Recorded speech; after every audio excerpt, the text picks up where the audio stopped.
Where there's smoke, there is speed. How's everybody doing? I'm Jay Elson, and this is Midco Motorsports. These days, Tony Stewart is more of an owner than he is a driver, although he does still gas up his sprint car on occasion. Last week was one of those times as Stewart and the All-Star Circuit of Champions rolled into Jackson Motorplex. That is this week's A Feature.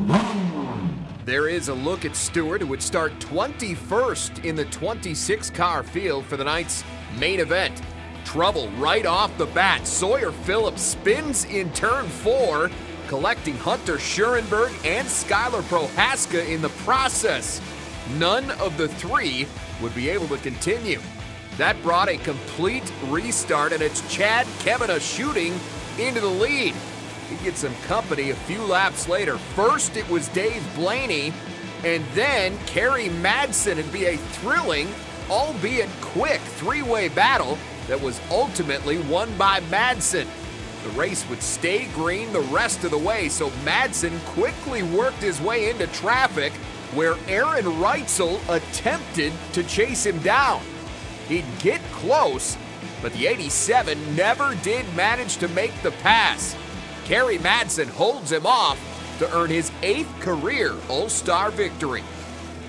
You know, the start of the A main, we had a really good start, the first start, but unfortunately it was a restart. And the next one, I lost like 3 or 4 positions and kind of had to hustle up and get after it at that point. But the guys at GoMuddy.com gave me a fantastic race car tonight and let me move around and find some different grooves and try some different lines. And the car really started to take off at that point and just tried to make good laps and got by some really good race cars. And, you know, for about 10-15 to go, the groove started to move down to the bottom and you just wanted to get in the right groove at that point, take care of the tires and not make a mistake. Madsen would win again at Knoxville the following night, but it's the race before that one that really caught our attention. Picking up on lap 11 of the 360's main event, race leader Scott Boguski forced to slow in traffic, and Sioux Falls native Clint Garner is there to pounce. Garner stayed up front the rest of the way. He gets his 5th win of the season, and with it, he also takes over the lead in the points.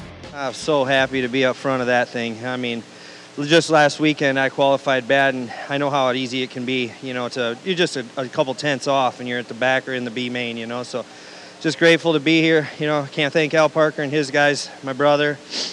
I do what I do every week, and if it's right, we win, and it's so hard to do, so I'm just happy to be here.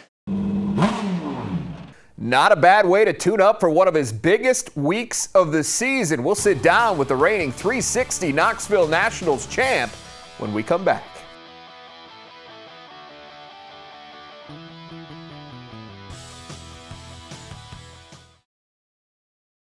It is officially Nationals time at Knoxville Raceway. The 360s will kick off one of the more exciting 2-week periods in sprint car racing this week.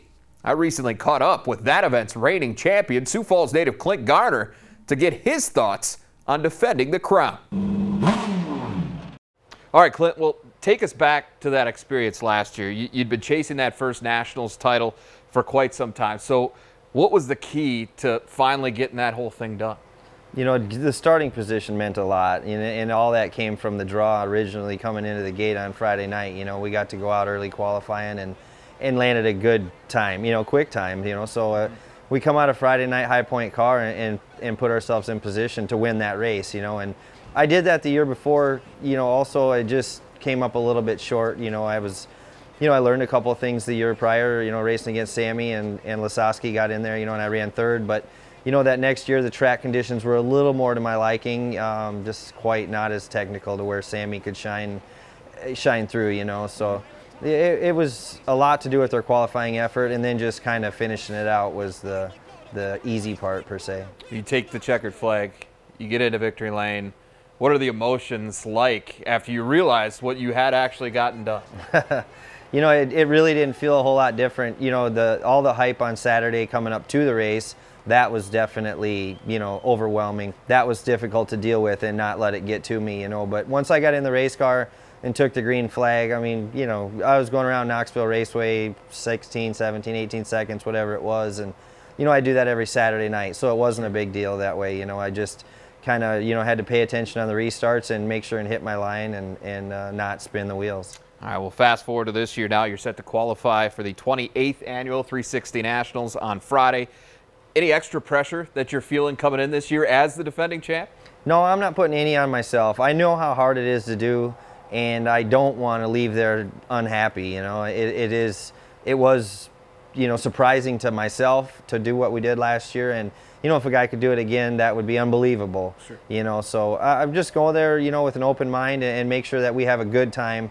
You know, the last 10 years of our career, we've really focused on, you know, making sure it's fun and not putting too much pressure on whether we win or lose, and just understand that we're not racing for the money. We race for a good time. You know, this is what we do. Instead of, you know, going golfing or going to the lake, we go to the races, and you know, my family and all my friends kind of follow along, and we all do it as a group. So it's definitely been, you know, become a, you know, like a family tradition. So that Nationals championship, just part of what's already been a pretty special run for you at Knoxville. Just run it down here. 7-time track champ in the 360 class, 42 career wins there overall, 37 in the 360 class. That ranks second all time. What does all that mean to you? Do you let it sink in? You know, I just, like I say, I try to not think about it. I just, you know, I do want to be the all-time winner on that list. I'd like to race till I'm 50, so I got like 8 more years to go, and we'll see if I can even pull that off. I mean, it's a lot of work, even just racing Saturday nights to get this stuff ready and perform my duties at work and as a father at home, you know. So we'll see. I don't put a lot of pressure on it. Dave Hessmer, who is the all-time winner, is in my pit. You know, his family sponsors my car and buys all the methanol, so I mean, they're pulling for me, and they are definitely a big supporter of Clint Garner. Well, that's kind of a cool deal that you're chasing that guy, and you still work closely with him. Dave Hessmer, as you said, 65 career wins, by the way, for him. And so you've got a ways to go to catch him. Sounds like that is a goal for you long term. And hopefully we'll get to see you maybe knock 1 or 2 of those off here this coming weekend at the 360 Nationals. But Clint, thanks so much for your time. Good luck to you this weekend, and appreciate you spending a little of your days leading up to it here with us on Midco Motorsports. Right on. Thank you. The 40 car is one of 78 pre-entries for the 28th 360 Knoxville Nationals, although that number is subject to change. Should he manage to complete the repeat, Garner would become just the 4th driver ever to do it. Well, coming up, a couple of big paydays at tracks in North Dakota over the weekend. We'll recap those races when Midco Motorsports rolls on.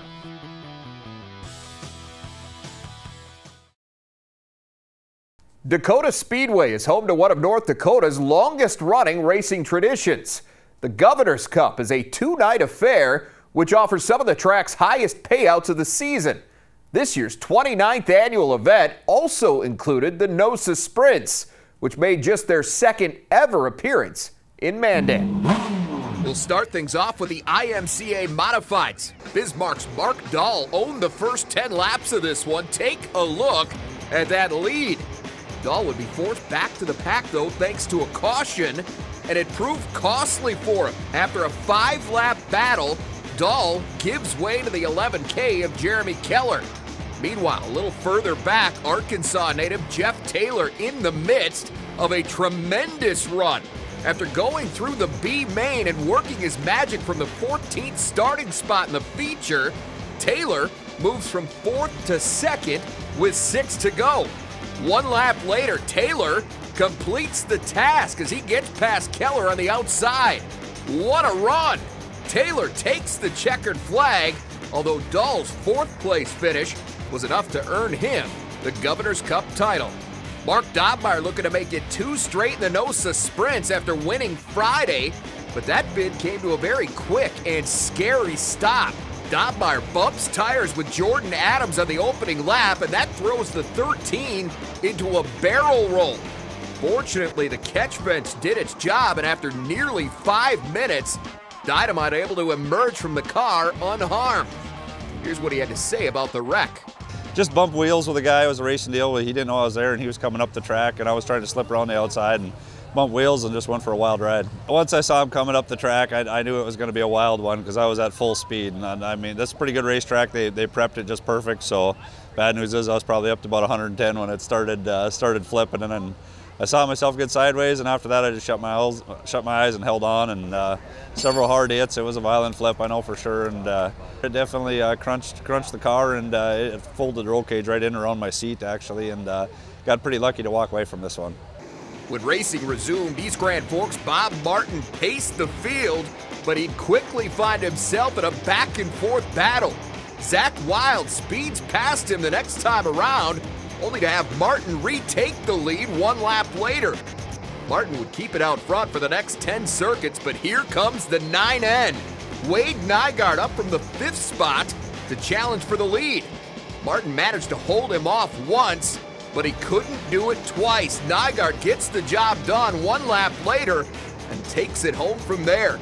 With the win, Nygaard, who finished runner-up to Dobmeyer on Friday, clinches the Governor's Cup Championship. Every win is a pretty big deal, but for this bigger event here for the Governor's Cup means a lot, and my family was here to see it, and it makes it more special. And I sure hope they have us back here again next year. And the racing surface, the racetrack people really worked hard all weekend. Just great racing, top and the bottom. Can't ask for anything better than that. Huge money also up for grabs at Devil's Lake on Saturday, the final night of the Golden Hammer Classic. Picking up with the pure stocks, the 19 of Mark Bromstead showing the way early, but his momentum would be slowed on lap 2. That after Cody Armstrong spins in the 1CJ. After the restart, Makara Johansson gets a good run going. She'd make it up the second before spinning in the exact same spot as Armstrong. That was it for her. That caution opened the door for Tony Bundy, the 57, looking to go from worst to first here, and he does. Bundy gets by Bromstead with 4 to go and drives on for his 3rd straight pure stock victory at Devil's Lake. Fast forward to the big show now. The B-Mods battle for the Golden Hammer and a $2,000 payday. The 1S of Scott Bintz and the 44 of Austin Hunter led the field to green for this one, and it's the car from Winnipeg that moves into the early lead. Lap 12, Hunter still out front, but Preston Carr creeping up behind. The number 10 starter maneuvers into second. Things got even more interesting with 9 to go. Carr and the 17 of Lance Schill turn on the turbos. Both of them fly past Hunter. Carr settles in at the front with Schill hot on his heels. A caution would bunch the field together on lap 36, and that allowed Reese Stenberg to make a move. The 87S comes out of nowhere to take over the runner-up spot. He would challenge Carr the rest of the way, but the 5C able to slam the door and secure his biggest win of 2018. It's a confidence booster big time, especially winning something this big. This is actually the biggest win of my racing career, so yeah, it's pretty special. With the sprint cars out west, Friday proved to be kind of a wild night in Grand Forks. The street stocks were first, Dan McNamee out in front, but points leader Ryan Johnson closing in quickly after starting 12th. Johnson running 3rd here, but not for long. The 25 ducks inside of Doug Van Mill for the silver spot. He'd stick with that middle groove, and moments later, Johnson rides it past McNamee as well. And it was smooth sailing from there as Johnson rolls to his 7th win of the year at RCS. Another guy that's been racking up wins at that track is Lance Schill in the Midwest Modifieds. Really only one driver stood between him and yet another victory. Jamie Dietzler able to fend off the 17S for a few laps before Schill finally makes the pass. He'd close it out from there with win number 4, helping him inch a little closer to points leader Austin Hunter. Without question, the most interesting race of the night featured the A-Mods. Dustin Strand drove to victory lane the last time this group was in Grand Forks, and he'd start on the outside of row 1. This much was obvious. The 71 was far and away the fastest car on the track. Strand running away with things before it got crazy on lap 15. Strand celebrates as he crosses the finish line, but hold on, the race isn't over. Mass confusion on the track as Strand slows his pace. Meanwhile, second place driver Ward Emery catches Strand and passes him for the lead. That's when the caution came out for the slowing Strand, who pulled through victory lane before getting the bad news from an official. Instead of rejoining the race in last, Strand would elect to retire his car altogether, and once he left the track, Emery would finish off what has to be one of the strangest wins of his career. The Advantage RV Modified Tour closed out its 2018 campaign at Casino Speedway on Sunday. Find out which driver claimed the crown after this.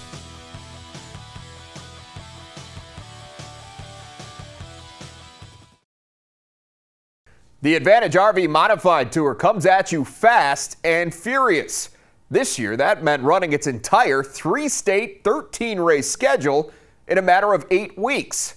Sunday, they crowned their champion at Casino Speedway in Watertown. The Wissota Street Stocks led things off, and it's Tyler Lamb jumping to the front of the 13-car field. After a restart, Lamb makes a costly mistake. Slight contact with the 44 of Dylan Arndt causes both guys to lose ground and hands the lead to the 11 of Kyle Dykhoff. More bumping a few laps later. This time, Dustin Davis helps bring Andy Rosso and Maria Brockseek together. That ends their battle for second. Late in the race now, the 10-car of Justin Vogel gets into the mix. Up from the 8th spot, Vogel makes his move on Dykhoff, and it's just good enough. Vogel holds on from there, matching Davis with his 4th win of the season in Watertown. Moving ahead to the main event, 40 laps to decide the Advantage RV Modified Tour title. Ryan Engels and Dave Kane held down the front row, with Kane gaining the early advantage. A lap 11 caution would re-rack the field, and on the ensuing restart, Kane goes to the bottom after seeing Tyler Peterson making it work, but that was a mistake. The 73 of Andy Jones powered around both guys to take the lead, while Kent Arment followed to move into second. Jones and Arment would swap the top spot as they hit lap traffic, but Jones wins the battle when the yellow comes out for Peterson. Kane would make another run for the lead in the restart, but it wasn't quite enough, and he instead settles in behind Jones on the top. That's where everyone was running except for the 60 of points leader Dan Ebert. The Lakeshore, Minnesota native was making hay around the bottom and rocketing toward the front. That rocket would find its mark with 2 to go. Ebert around Jones and into first, and that would do it. Ebert wins the battle and the war. He is your 2018 Advantage RV Modified Tour champion. This driver from Beaver Creek, Minnesota is hoping to become the next big thing in racing while still making it to recess on time. We'll introduce you to 6-year-old Casey Sparks after this.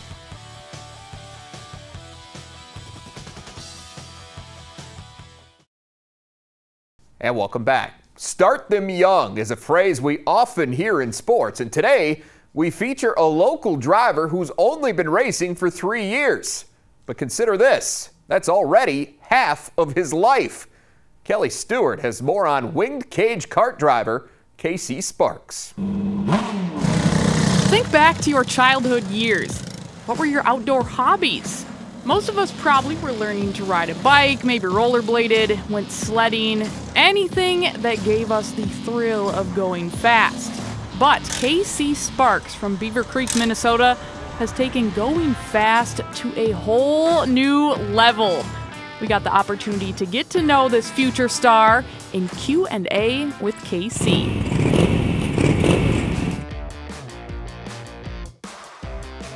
For 3 years, and I'm AM6.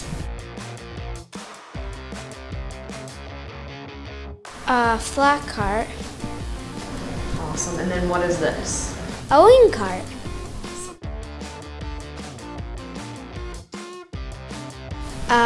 Buckle in, and then go up for staging.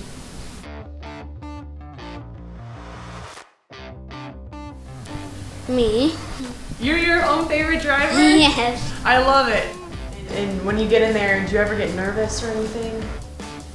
No. No.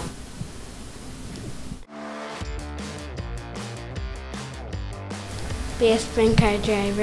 Oh yeah. Danny Schatz. Say it like you've been practicing. Oh, fine. Danny Schatz.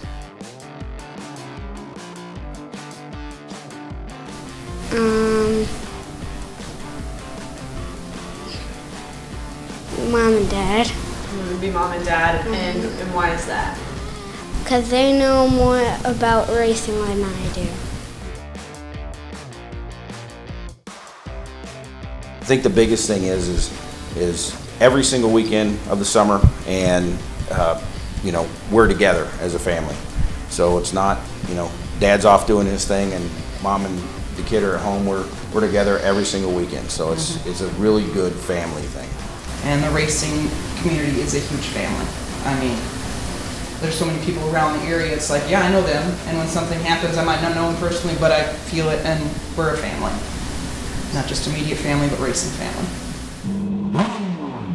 All right, thank you, Kelly. Though KC is only 6 years old, he said his best advice for new drivers is to get off to a good start. His parents also noted that as much time as racing takes up, KC still loves to be a classic 6-year-old. He plays soccer, does taekwondo, and hangs out with friends, you name it. But it's very cool to see the lessons he's learned from racing transfer over to other aspects of his life. Well, that is our time for this week. As always, thanks for tuning in. We'll see you back here next Wednesday night for another episode of Midco Motorsports.